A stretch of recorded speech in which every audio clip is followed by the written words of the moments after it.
I'm Shalina Tobin, aka Posh Nosh Gal, and today I'm joined by the fantastic chef Stephen Groves. Stephen shot to fame as the winner of MasterChef The Professionals in 2009. He went on to become the head chef at Roux at Parliament Square and has since held his position. Stephen also won Craft Guild of Chefs National Chef of the Year 2020. His classical training, along with roles in Le Gavroche, The Greenhouse, and Buckingham Palace, makes Steve one of the most accomplished young chefs on the London scene today.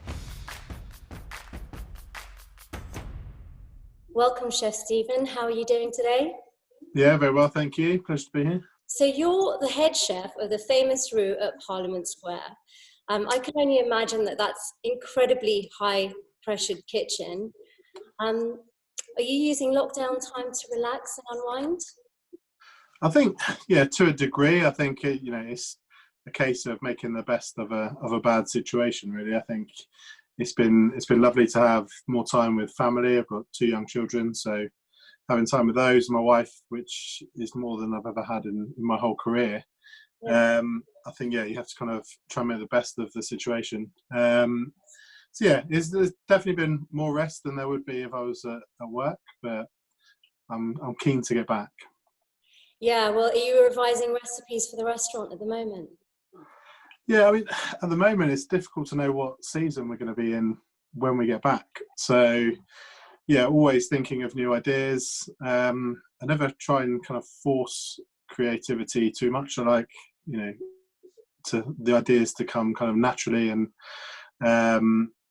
then kind of research an idea once I have an idea. So yeah, there's different bits that I've had time to either practice with in the kitchen at home, or yeah, do a bit of research online or in books and things like that. It's yeah, having this much time in your hands is a strange situation. Yeah, yeah, I can imagine. So, I mean, when you're developing the new recipes and you've got ideas, what's the creative process that you actually go through when you're developing them? I mean, it depends, because the starting point can be really varied. So, I mean, you might have an idea for a dish based on a concept. So you might be inspired by, I don't know, a piece of art or a book or a childhood memory. It's really kind of broad where the inspiration could come from. And I think, I mean, an alternatively to that, the idea might just come from, there's a great ingredient I want to use. So that might be your starting point. So the kind of process differs depending on kind of what angle you're approaching it from. Because if it's inspired by a piece of art, it might be the visual aspects of the dish that's kind of the kind of inspiration. So you're working almost backwards in that sense, because normally we start with developing the flavors and the kind of how to use an ingredient.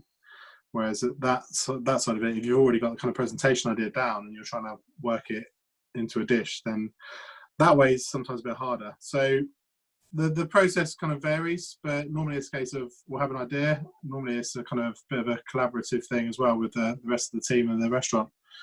Because normally we come in with an idea, talk about kind of how it's going to work, discuss how we think the dish will work, how it's going to be balanced, and then we'll start trying different elements. So we'll just start kind of playing around with different ingredients, different methods of cookery, until we've got something resembling a dish, and then we'll do that dish up, taste it, and then it's generally kind of back to the drawing board a little bit to try and kind of make sure that, like I say, the balance is right, the flavours are where we want them to be, and it's just a case of fine-tuning them to get it onto a dish on the menu.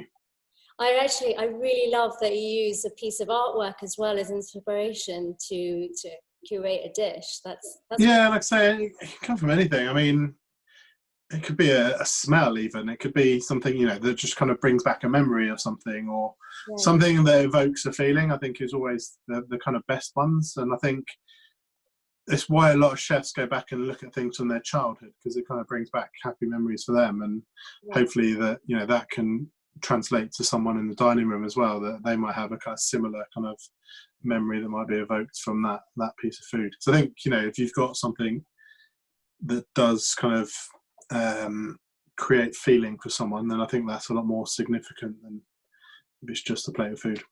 And how much of the current menu is invoked from your childhood memories?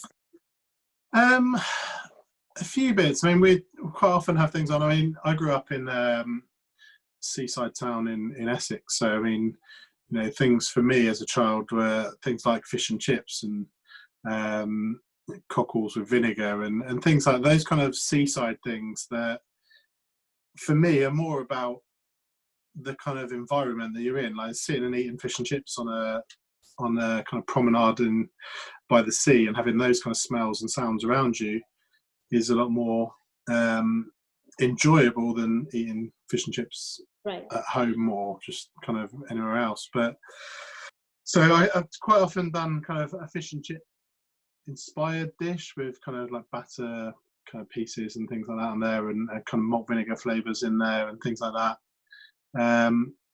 So yeah, lots of different little elements kind of tend to come through with that, like things like suet pastries and things like that. Trying to make those refined in a kind of a fine dining restaurant setting is the kind of the challenge that you have. But I think yeah, I try and have little bits. At the moment, obviously, I'm struggling to even remember what's on the menu now because it's been so long since we've been there and cooking. Yeah. One signature dish that hasn't changed that's always there? Do you know what? I don't have any signature dish that's always been on and I'll never change it, just because I do like to kind of keep things evolving. I like to kind of keep the menu quite kind of fresh. We do have a crab with apple dashi dish that is on quite a lot. Souffle is one thing that is always on the menu, actually.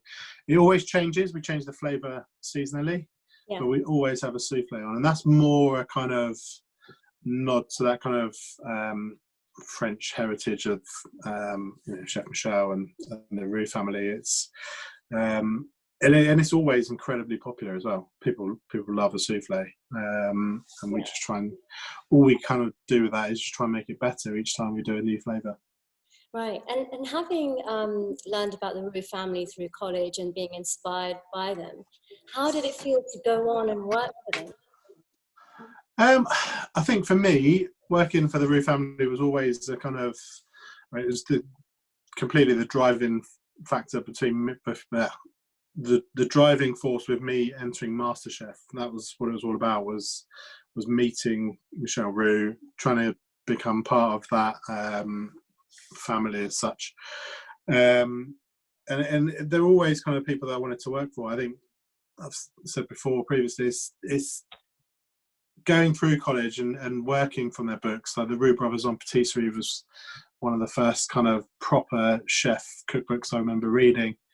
And there weren't so many other chefs around at that time that were kind of really making the same kind of same marks on the industry. And I think, you know, it's always been a goal, and sometimes earlier in my career it felt like an unachievable goal and something that I maybe wouldn't quite get to. But you know, obviously going through MasterChef and that process, it was almost like a crazy job interview, really. And yeah, coming out on top was fantastic, and obviously coming to work for Michel. And I think it's kind of testament to how good it is to work for them that I've been there for so long. I mean, I've 10 years now at Roux Parliament Square.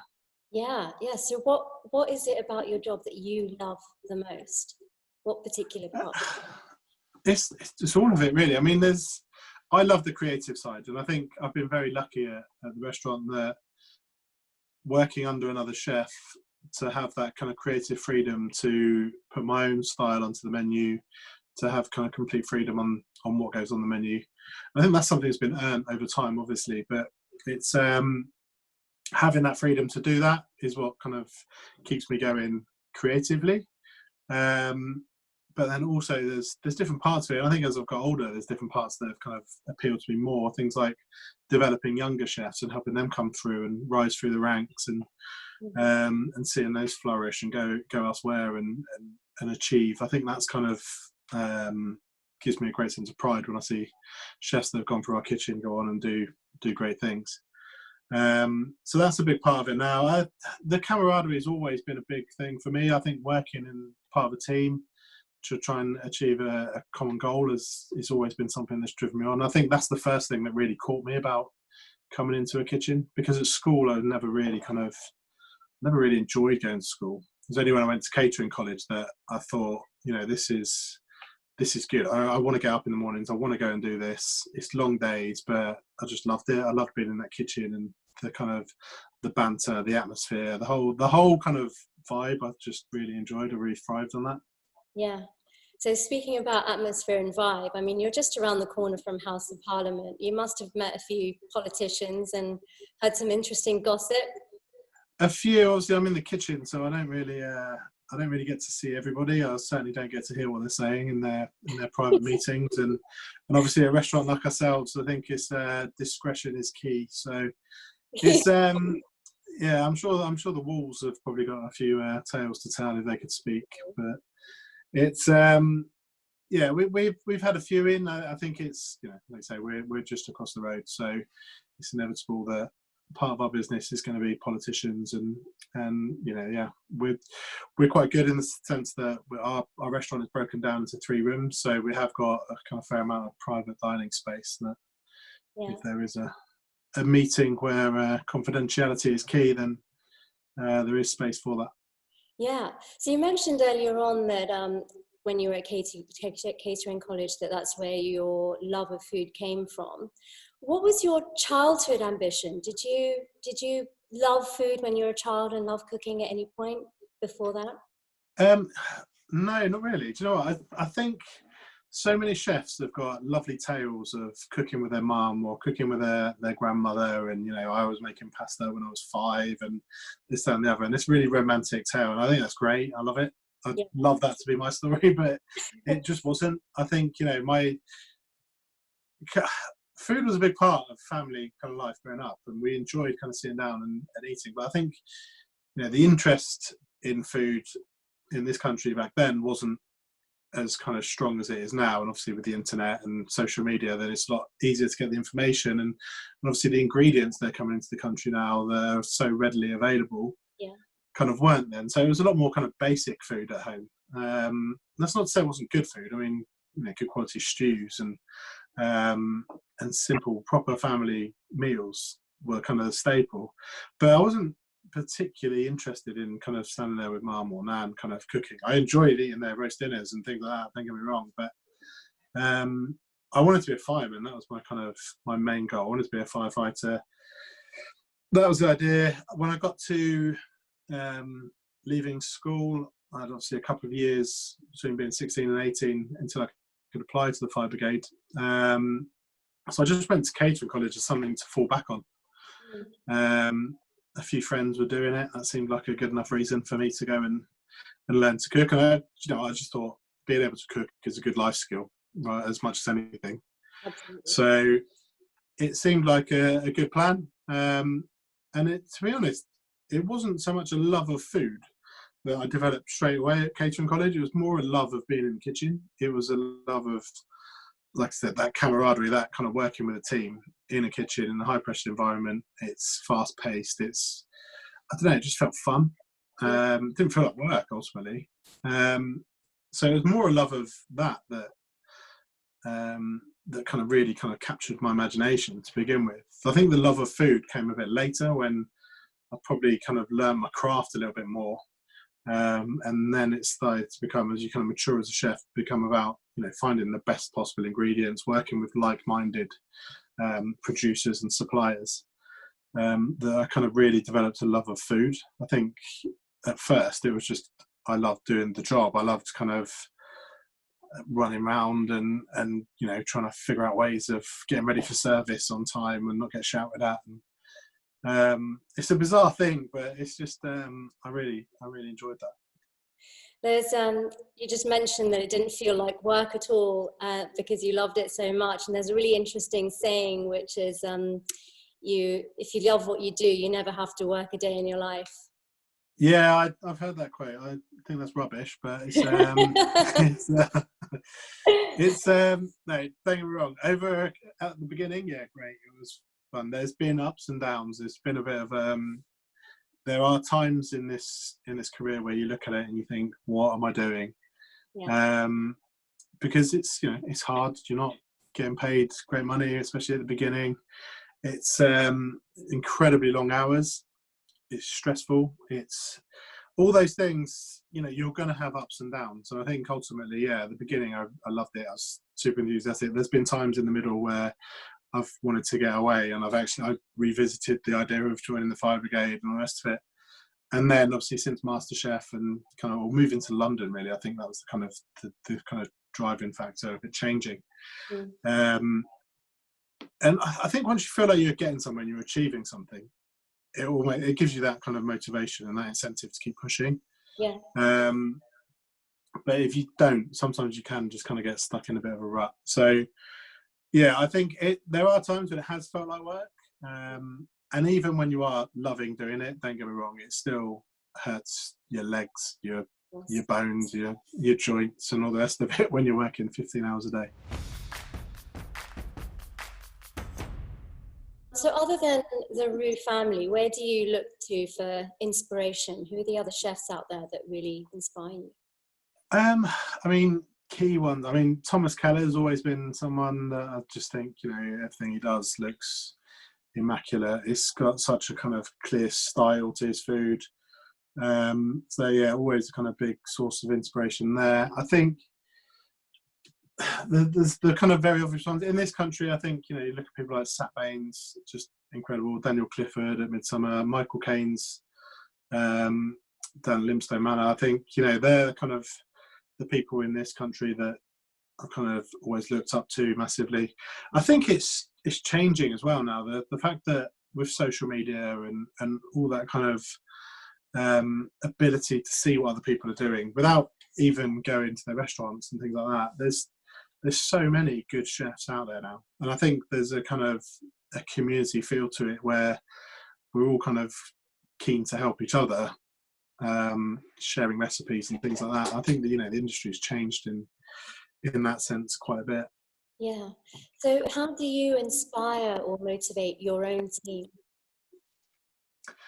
I think I like to inspiration. I think is the kind of the motivator as much as anything. I'm quite a calm character. I don't like to I don't lead with intimidation or anything like that. So I think leading with inspiration and trying to kind of get the guys excited about food and really making sure they understand all the kind of fundamentals of why we're doing something rather than just do this, don't ask any questions type kind of mentality. And I think making it inclusive as well, making everyone feel that they're kind of able to contribute something, and that whole kind of thing in terms of inspiration for new dishes and things like that. A lot of that will come from the guys that are working for me. I think if we've got 10 chefs in the kitchen that potentially from different backgrounds, different parts of the world, completely different kind of cultural kind of backgrounds, I think to not tap into that kind of different knowledge, because I don't know everything, I'm always learning. So I think me taking something from them can also be a big inspiration from them, because they can kind of see that you're always still learning. Their opinion, their ideas are valued, and I think that's important. Yeah. So what kind of changes do you feel that the restaurant will go through once we're open again? It's really difficult to know. I mean, obviously there's loads of kind of ideas flying around about what's going to be imposed on us and how things are going to have to be once we get back. I think social distancing in restaurants, especially like ours, is going to be near on impossible. I think if we're talking of running a restaurant at 50% capacity, then it's not really viable in terms of business wise. So I think that'll be a big problem. It depends how the government support the hospitality industry in that sense. I think it's going to be very difficult. I think obviously there's going to be changes that are going to have to be made to try and make sure that things are as safe as possible and we kind of minimise the risk of spreading this infection or this virus anymore. Mm-hmm. But I really don't know. I'm really so we're waiting for Boris's speech this afternoon or this evening to kind of find out what's the next step really. And I think until we kind of got an idea of how we're going to move out of this, it's very difficult to plan for it. Yeah. I don't think things are going to return to normal this year, really. So I don't know. It's a worrying time because who knows what's going to happen. But I think the industry is strong in terms of the people that are in the industry. There's a lot of people that are very creative and will develop new ways of making things work, which I think is a strength of the industry. But I'm really unsure about what it's going to be like going forward and what we're going to be going back to. Yeah, speaking about what other people are doing, I mean, a lot of people are doing online deliveries and that kind of stuff, and they've moved their businesses down that way. I've seen your cook-alongs on Instagram, your recipe sharing.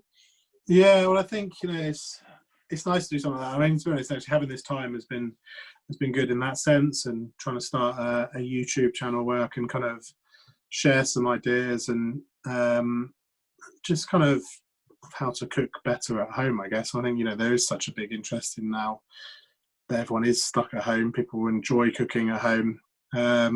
So yeah, if I can kind of put some stuff out there that kind of gives people some inspiration, or even just helps, you know, do the basic things, which I think is missing from a lot of people's repertoires, then yeah, that's great. And so just for our viewers, what is your YouTube handles, so people? So yeah, on YouTube it's just Steve Groves Chef. In fact, on YouTube, Twitter, website it's all stevegrovechef.co.uk. So it's yeah, try to keep it the same everywhere, just so I can remember more than anything. Yeah, that's one way to do it. It's easy. So what are your personal passions that don't involve food? I really enjoy photography. It's difficult because, I mean, passions, hobbies, they all tend to come back towards food. As much as I try and kind of have a hobby or something that's away from food, it always seems to come back to food. So yeah, I love photography, but inevitably it ends up being food photography. Do you shoot with your iPhone or with a proper camera? I use a camera. I use a mirrorless camera, or DSLR. Which, yeah, it's only something, to be honest, in the last couple of years that I've really started kind of looking into. And it was just because we'd get a photographer into the restaurant, and I didn't really like having a photographer coming in and doing a photo shoot at the restaurant, just because trying to create the whole menu or trying to get as much out of a photo shoot as possible just meant kind of coming in the morning, trying to hammer out loads of dishes. Whereas I thought, if I could take the pictures myself, I can just photograph one dish on one day, and then when we've got another dish ready to be photographed, then I can have that. And in a world where you need to be so quick with content, if you've got a request from, I don't know, a magazine or a newspaper or an online kind of publication, then, you know, they want a recipe and they want an image of it within a day or 2 days or something like that. It just gave us the flexibility to be able to do that and just be a bit more responsive. So that was kind of the idea behind it, and it was just from watching YouTube videos that I just kind of learned how to use a camera, because, you know, I had a camera before and I had no idea how to use the settings on it, and, you know, balance the light and just get your kind of aperture settings and all that. So it all meant nothing to me. So YouTube was great for that. I've got a bit of commute on the train, so put that to good use and learn how to take some photos. And just obviously started doing the YouTube videos now as well. So video is a whole other ball game, really. But it's good. I enjoy learning. I think that's kind of one of the key things. I enjoy learning new skills, and I think one of the other things I really enjoy doing is woodworking. But again, tends to come back to food related items. So I end up making things that we can serve food on in the restaurant, or kind of different service pieces like trays and stuff like that. Yeah, again, just something learned from YouTube. Just enjoy doing it. That's probably the one thing that gets me away from food more than anything, just because it is obviously very different. But I mean, biggest passion. Sorry? You're a true creative. I do like to create new different things. I think, yeah, that is, I guess if that's something you kind of, that is part of your character and part of you, then it's difficult to kind of step away from that. I'm definitely not a kind of big educational kind of person. I'm not never been good at studying and things like that. I like to see things and how they're being done and then replicate or kind of create my own kind of different ideas on things. I mean, biggest passion away from the restaurant is obviously family. I think that's one thing I've always been kind of very big on, is trying to make sure that I do that part of my life right as well. And I think I've been very lucky again at Roux Parliament Square that we're a Monday to Friday restaurant, so I've had that time with family to try and make sure that I'm good at that bit. Yeah. Are you based in London? No, we're kind of Surrey, Sussex border, Right. so East Grinstead way. Right. Right. So describe yourself in 3 words. I'd say calm, humble, and competitive. Brilliant. I can definitely see all those qualities. So what's your most memorable restaurant experience? I mean, my favourite restaurant is probably the Ledbury in Notting Hill. I think, that's the food there is just incredible. I think one of my favourite restaurant experiences though was probably a meal with my wife at Le Gavroche. I think it was second time I'd eaten there, but the first time I'd eaten there with my wife. And I think, the service and stuff was just kind of just a really special meal. I think very memorable. Yeah. So on a night off, would you visit a restaurant or would you have someone cook for you at home? So I've got to choose between my wife cooking for me at home or a restaurant? Yeah. What do you prefer? Is it kind of... if we've got a babysitter, I'm going out all the time, yeah. It's I mean, we really enjoy eating out when we get the opportunity. I think it's been a lot more difficult since having the children, but whenever we get an opportunity, it's lovely to go out and be cooked for, I think, in a restaurant. As a chef, it's such an important thing as well as a chef, I think, to kind of go and see what the people are doing, and again, that's a massive source of inspiration as well. So eating out if possible. That's not to say that my wife's cooking me a shepherd's pie or something like that isn't something special too. Who's a better cook, you or your wife? Definitely me. Yeah. So have you taught her how to cook? No, she doesn't take direction too well, so it's fine. Most wives don't when it comes to... No, it's fine. She can just carry on cooking the bits she likes cooking, and I'll enjoy it. I'll just appreciate it when it happens. So it's good. So what's the weirdest thing that you've ever eaten? The weirdest thing I've ever eaten, I don't know. I had to try ants on Great British Menu this year. So Ivan had ants on his dessert, which was that was interesting, a bit strange. And crickets. I had like a protein bar made with crickets, which I didn't think tasted great. Although the weirdest, one of the strangest things I've eaten actually is it's like an Italian dessert. It's like a chocolate and blood kind of roulade type thing, I guess, or ballotine type, almost like a sausage, like a black pudding but chocolate flavoured, and dessert. Yeah, that was pretty blood. horrible actually. Yeah, it wasn't nice. Yeah, pig's blood. It doesn't sound... No, I didn't enjoy it at all. I've got to be honest. It was one of those things, as a chef, you kind of think, oh, that sounds really interesting. How are they going to make that nice? And it's like, okay, they're not. But it's... chef, you've got to try everything, right? Well, that's it. I was intrigued. I think it had like candied orange in it as well. I think it's quite a traditional thing, but no, not again. Tried it once, I think that's fun.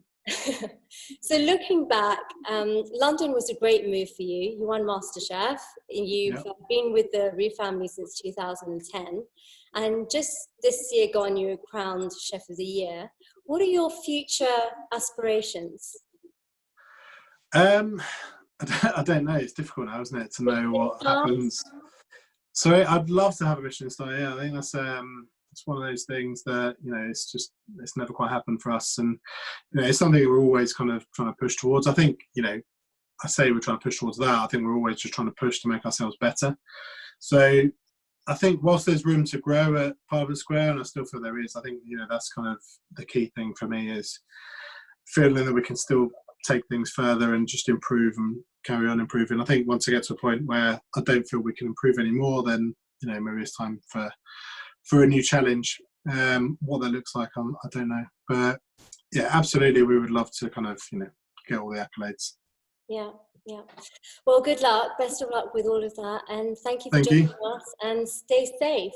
Oh, pleasure, and you. Guys, if you want to follow Chef Stephen, he's on Instagram, and I'm at Posh Nosh Gal.